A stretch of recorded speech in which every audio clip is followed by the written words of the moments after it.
What is up, flock? It's February, it's season 2, it's cold still, but I still got some stuff I gotta do. Let's check out what I'm doing here with the Spyder.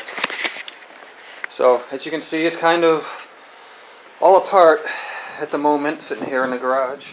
I got this whole side off, but today we are doing one thing, and one thing only because it's so cold.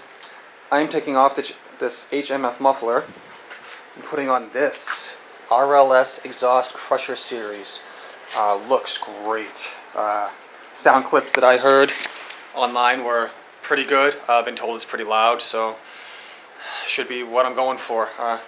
Let's take a little closer look at the HMF muffler and what we got to do to take that off.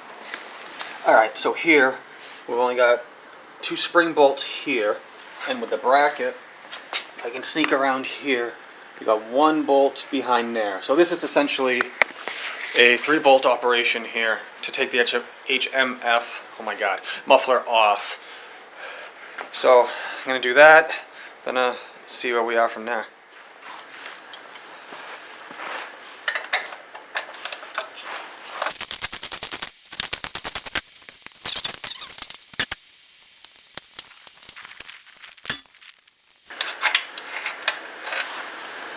One bolt gone. Yeah, so cold. Got my space heater out here.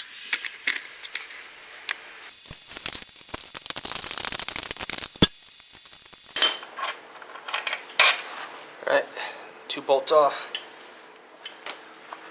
Now I gotta try to reach around and try to get this bolt.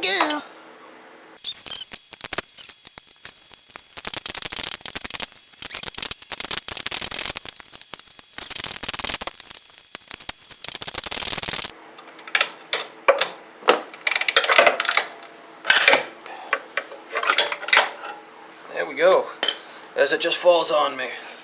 Alright, so it is on. You can see there we got a couple screws and some clamps. This takes some effort. You've got to kind of twist it on a little bit for it to just kind of go over the stock part of the exhaust there. What I'm having an issue with is the bracket. As you can see, there's a little screw not there welded that's supposed to have a bracket that reaches here. Yeah, this bracket's not long enough, so I'm gonna kind of mess around with this, see what I can do to make it work.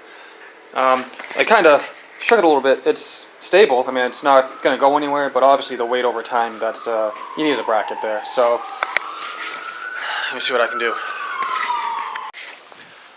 Okay, so after some fighting and calculations and math and all that fun stuff that I'm not good at, this is what I came up with. Here you go. So this is the original bracket he gave me, which obviously goes nowhere. This black thing is the original HMF muffler bracket, which goes up here. So I was able to finagle it in a sense and get a couple extra bolts to bolt these two together, basically, and it doesn't go anywhere. So that is all tightened up, and there you go. That's what it looks like there. So let's get this thing fired up.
So I just want to get out of the cold and finish up this video. So as you can see, the install itself was not that bad. It's literally 3 bolts. 2 that go onto the actual stock exhaust there, and then a bracket bolt.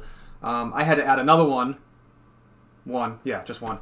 Because the bracket just didn't work. So basically, the problem that we run into with the RSs is sometimes not a lot of stuff fits or fits right. That exhaust was for an RT, and RLS knew that I had an RS. They sent it to me anyways. If I didn't have that HMF bracket, I probably would have had to make something else work. But luckily, I had that.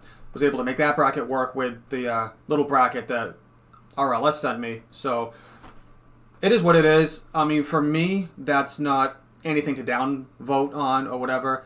I know that going into owning an RS, that sometimes this stuff just happens. But it works. It's not going anywhere. As you guys can see, I was able to shake the exhaust and nothing going on. As far as sound goes, I have heard that it was supposedly really loud, and RLS themselves had told me it was one of their louder exhausts. To me, maybe it's just me, personal feelings. I didn't feel like it was all that loud. But then again, it was really cold inside a garage, and I just fired it up. Who knows? So as I'm put the Spyder back together and it warms up here and I'm able to go for a ride, I'll do an actual review on the exhaust itself rather than just the install. So I hope this helps somebody out. And it is a nice looking exhaust. So if you're looking for a nice showpiece or something like that, I would definitely go with it.